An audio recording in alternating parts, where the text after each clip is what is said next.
ତ ସିନେ ଆପଣମାନେ ଦେଖିବାକୁ ପାଇବେ ଆଜି ଅଂଶୁ ଯେତେବେଳେ ଅନି ଆନିଆକୁ ତାଙ୍କ ନିଜ ହାତରେ ଖୁଆଇ ଦେଉଥିବେ ଏ ସମୟରେ ଅନି କୁହନ୍ତି ବାପା ଟିଚର ମ୍ୟାମ୍ କୁଆଡ଼େ ଯାଇଛନ୍ତି କାହିଁ ସେ ତ ଦେଖାଯାଉନାହାନ୍ତି।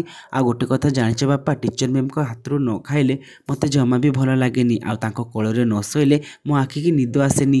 ଆଉ ଏକଥା ଶୁଣି ଆନିଆ କହୁଛନ୍ତି ଆରେ ଅନି ସବୁବେଳେ ମୁଁ ମୋ ମମିଙ୍କ ହାତରୁ ଖାଇବା ଖାଉଥିଲି ହେଲେ ଏବେ ଲାଗୁଛି ସବୁବେଳେ ତୋ ବାପାଙ୍କ ହାତରୁ ଖାଇବା ଖାଇବାକୁ ପଡ଼ିବ। ଆଉ ମୁଁ ମୋ ମମିକୁ ଜମା ବି ମିସ୍ କରୁନି କାହିଁକି ନା ଅଙ୍କଲ ବି ମୋତେ ସେତିକି ଭଲ ପାଆନ୍ତି ଯେତିକି ସେ ତୋତେ ଭଲ ପାଉଛନ୍ତି। ଆଉ ଏକଥା ଶୁଣି ଅନି କୁହନ୍ତି ଆରେ ଦେଖେ ଆନିଆ ଏବେ ତୁ ବାପାଙ୍କ ଠାରୁ ଖାଇବା ଖା ଆଉ ମୁଁ ଯାଉଛି ଟିଚର ମ୍ୟାମ୍ଙ୍କ ଘରୁ ଖାଇବି। ଆଉ ଏକଥା ଶୁଣି ଅଂଶୁ କୁହନ୍ତି ବାପା ଏମିତି ଜିଦ୍ଦି କରନ୍ତନି ଟିଚର ମ୍ୟାମ୍ଙ୍କ ଦେହ ଠିକ୍ ନାହିଁ। ଆଉ ଏତେବେଳେ ଅନି କହିବ ନାଇଁ ବାପା ମୁଁ କେବଳ ଟିଚର ମ୍ୟାମ୍ଙ୍କ ହାତରୁ ଖାଇବି।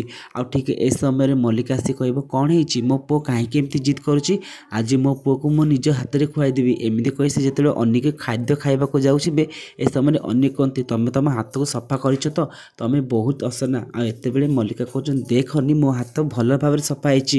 ଆଉ ଅନି ଜାଣି ଶୁଣି ମଲ୍ଲିକା ଖୁଆଉଥିବା ଟାଇମ୍ରେ ଖାଦ୍ୟକୁ ତଳେ ପକାଇ ଦିଅନ୍ତି। ଆଉ ଏତେବେଳେ ଅଂଶୁ ରାଗିଯିବେ ଆଉ ଏ ସମୟରେ ଅନି କହୁଛନ୍ତି ଯେ ମଲ୍ଲିକା ଆଣ୍ଟି ତମକୁ ଠିକ୍ସେ ଖାଇବାରେ ବି ଆସେନି ଆଉ ମୁଁ ଏବେ ଟିଚର ମ୍ୟାମ୍ଙ୍କ ହାତରୁ ଖାଇବି। ଏମିତି କହି ସେଠାରୁ ଚାଲି ଯାଉଛନ୍ତି ଆଉ ମଲ୍ଲିକାକୁ ବହୁତ ବଡ଼ ଇନସଲ୍ଟ ହେଉଛି।